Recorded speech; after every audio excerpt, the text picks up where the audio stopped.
இந்த ஒரு பதிவு யாருக்குன்னா ராயபுரம் தொகுதி எம்எல்ஏ விஜய் தாமோன்னா அவங்களுக்கு தான். என்னன்னா, அண்ணன் வந்து கஷ்டப்பட்டு ஒரு ஒரு ஓட்டையும் வாங்கியிருக்காரு. நீங்களும் தான் வந்து நிறைய பிரச்சாரம் பண்ணிப்பீங்க, நிறைய மக்களை சந்திச்சிருப்பீங்க. உங்களை நம்பி வந்து ஓட்டுலாம் போட்டுட்டாங்க. நீங்க ஜெயிச்சிட்டீங்க, உங்க வெற்றியை கொண்டாடுங்க, வேணான்னு சொல்லவே இல்லை. ஆனா வந்து வாள் எடுத்து கேக் வெட்டுற அளவுக்கு வந்து இன்னும் நீங்க வந்து சாதனை எல்லாம் செய்யலன்னா, அப்படியே நீங்க சாதனை செஞ்சாலும் இந்த வாழை வச்சு கேக் வெட்டுற வேலைலாம் வேண்டாம்.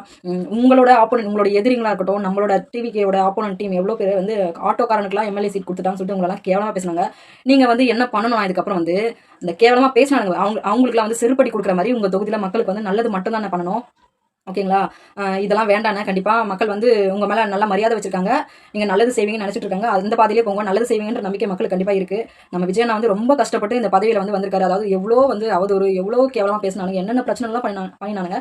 அதெல்லாம் தாண்டி தமிழ்நாட்டு மக்கள் வந்து தங்கமானவங்க. சொல்ல போனா அண்ணன் வந்து ஒரே ஒரு வாய்ப்பு கொடுங்கன்ற அந்த ஒரு வார்த்தைக்காக அண்ணனுக்கு வந்து உங்க முகத்தை பார்த்திருப்பாங்க. இருந்தாலும் அண்ணன் முகத்துக்காக தான் அந்த விசில்ல போயிட்டு அந்த விசில் பக்கத்துல அந்த பட்டன் இருக்குல்ல, அதை பிரஸ் பண்ணிட்டு வந்திருப்பாங்க. ஓகேங்களா? அண்ணனுக்காக போட்ட ஓட்டு.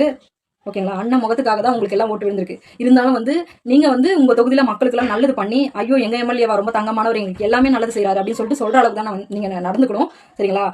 தயவு செஞ்சு வந்து இதெல்லாம் இனிமே வேணாம். ஏன்னா மக்கள் கிட்ட வந்து அந்த நம்பிக்கைலாம் போற மாதிரி இருக்கும். மக்கள் வந்து உங்களை என்ன சொல்லணும், இதுக்கப்புறம் நீங்க பண்ற நல்லதெல்லாம் வச்சு, ஐயோ எங்க எம்எல்ஏ ரொம்ப தங்கமானவர், எங்க எல்லாமே பாத்துக்கிறாருங்க, இந்த எம்எல்ஏ வந்துட்டு பிறகு எங்க ராயபுரம் தொகுதி நல்லா இருக்கு அப்படின்னு சொல்ற மாதிரி கண்டிப்பா நடந்துக்கோங்க.